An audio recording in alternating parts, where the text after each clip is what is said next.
नमस्कार दोस्तों, आप सभी का स्वागत है कहानी आपकी और मेरी ग्रहों की जुबानी यूट्यूब चैनल के ऊपर।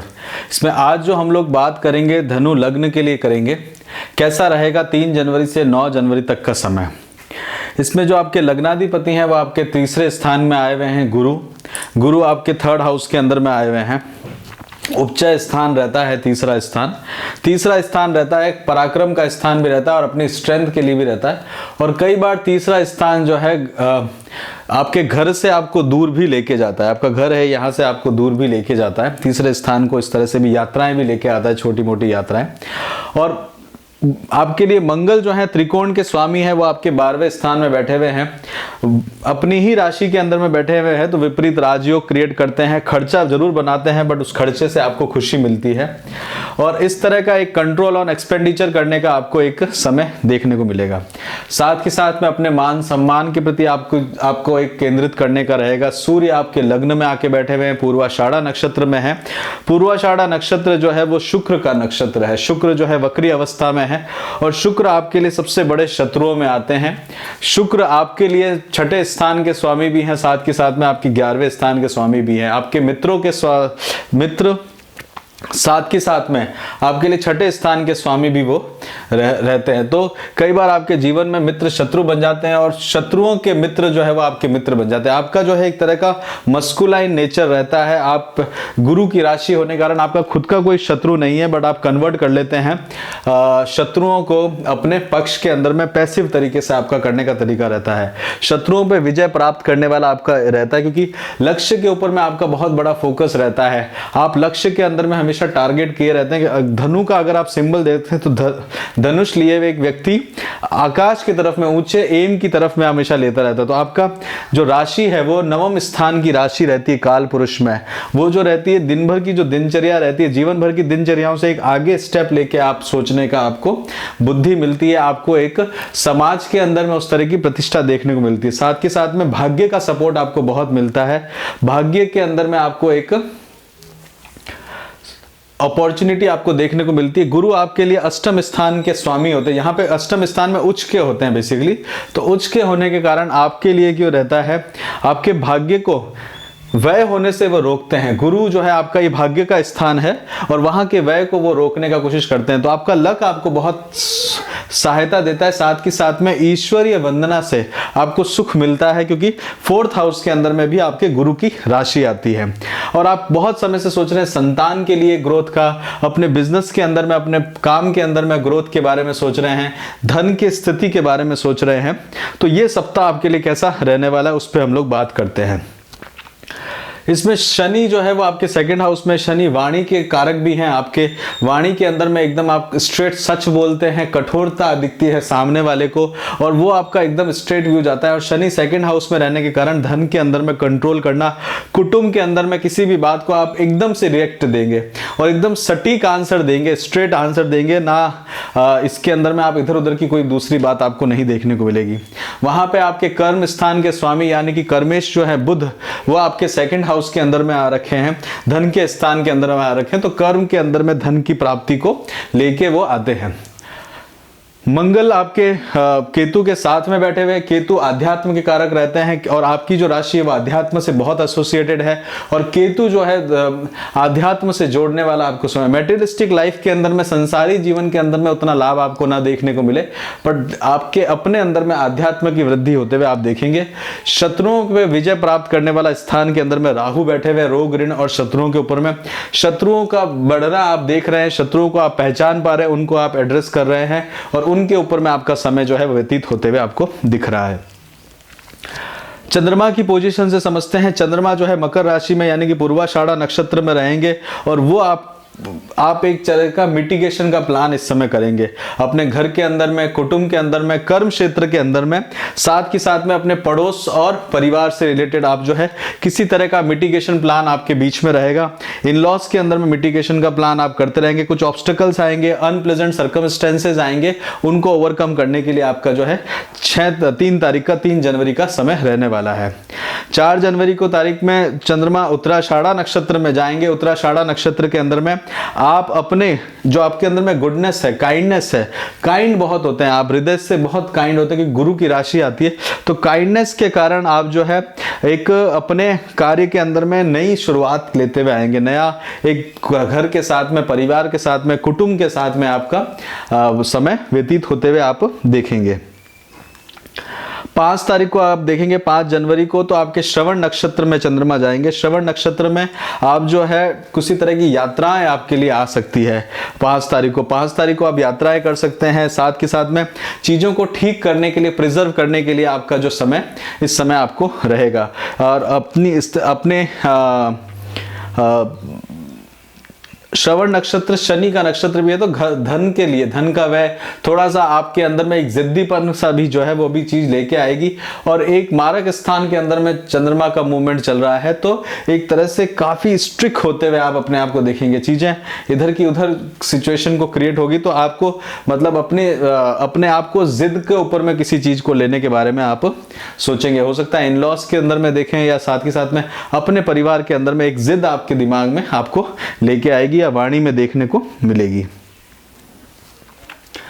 6 तारीख को आप देखेंगे शतविषा नक्षत्र के अंदर में जाएंगे। शतविषा नक्षत्र चंद्रमा वहां पे जाएंगे, तो राहु के नक्षत्र में जाएंगे। इस समय आप जो है अपने शत्रुओं के लिए कार्य करते हुए दिखेंगे, एनिमीज को काम करते हुए देखेंगे, अपने ऋण के ऊपर में, अपने लोन के ऊपर में, अपने रोगों के ऊपर में, अपनी हेल्थ के ऊपर में काम करते हुए दिखेंगे।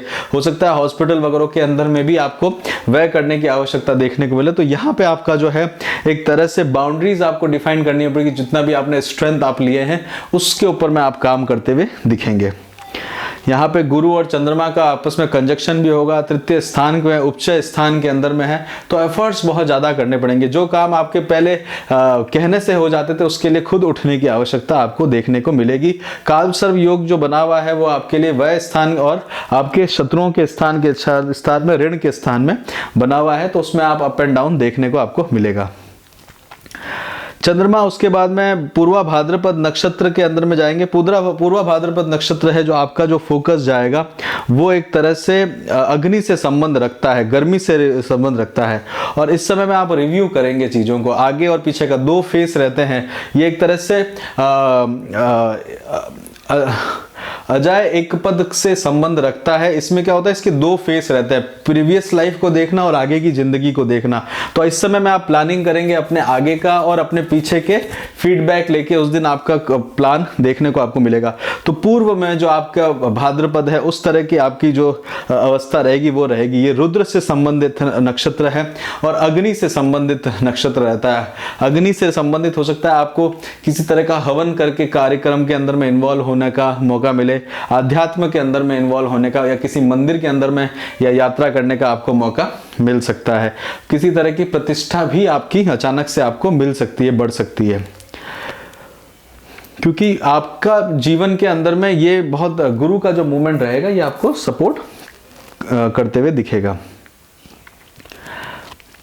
चंद्रमा जो है उत्तरा भाद्रपद नक्षत्र में जाएंगे 8 तारीख को उत्तरा भाद्रपद नक्षत्र में जाएंगे। और ये समय जो रहेगा शुक्र अस्त हो चुके होंगे, शुक्र आपके लग्न में अस्त हुए होंगे।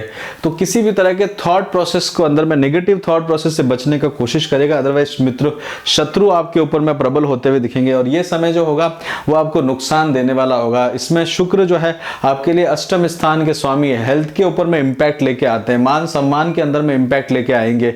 शुक्र जो है वो वक्री अवस्था में है और सूर्य के साथ में बैठे हुए हैं, तो वो आपके अपने मान सम्मान के अंदर में कमी ना लाए, उससे आपको सावधान रहना पड़ेगा।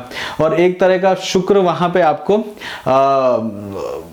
कई तरह से हो सकता है, वाहन से रिलेटेड जो शुक्र जो कारक ग्रह है, स्त्रियों से रिलेटेड, अगर महिलाओं से रिलेटेड आपको जो है वहां पे आपको किसी तरह का धक्का देखने को मिल सकता है। चंद्रमा 9 तारीख को रेवती नक्षत्र में जाएंगे। इस दिन बुध भी अस्त हो जाएंगे, तो घर परिवार का तरफ से जो बुध अस्त होने के बाद में कर्म क्षेत्र के अंदर में अस्त होते ही आपको एक अचानक से चेंजेस दिखेंगे। कर्म क्षेत्र का लोड आपके ऊपर में बढ़ता जाएगा। साथ में स्थितियां जो है वो आपको संभालने के लिए चीज़ों को ढूंढने की ज़रूरत है। तो ये आप पहले ही करके रखिएगा। देखिए 9 तारीख से पहले जब तक बुध अस्त हो, अपने पास में सारे स्पेसिफिकेशन, सारी चीज़ों का डिटेल पहले से रखिएगा, क्योंकि 9 तारीख के बाद में आपके पास में सारी चीज़ें डिटेल आने में दिक्कत रहेगी। तो वो आपको पहले से ही करके रखना होगा। जो रेस्पॉन्सिबिलिटीज़ आप लेना चाह रहे हैं उनकी पहले ही तैयारी करके रखिएगा। अदरवाइज 9 तारीख के बाद में जब तक बुध अस्त रहेंगे तब तक आपको इन चीज़ों के लिए चिंता देखने को मिलेगी। उससे आगे बढ़ने से पहले आपसे रिक्वेस्ट करेंगे कि आप इसको लाइक करिए, शेयर करिए और कनेक्ट रहिए हमसे, ताकि आप अपना प्लान कर सकें वीकली प्रेडिक्शन और मंथली प्रेडिक्शन के साथ साथ में। इसमें आगे चलते हैं, हेल्थ के लिए बात करते हैं तो अपना रेगुलर चेकअप जरूर करवाइएगा। अपना चेकअप आपको कराना इसलिए ज़रूरी है, वो बेटर रहेगा। हॉस्पिटल का एक चक्कर है तो उसको करके आ जाइए। मंगल और केतु की युक्ति 12वें स्थान के अंदर में है, तो अपने हेल्थ से रिलेटेड या संतान से हेल्थ से रिलेटेड आप वहाँ पे जाके आइए और रेगुलर चेकअप करवाइए हेल्थ के अंदर में, वो आपके लिए बेनिफिशियल रहेगा। और एक तरह का विपरीत राजयोग बना हुआ है वहाँ पे, तो वो एक तरह का व्यय भी करवाता है।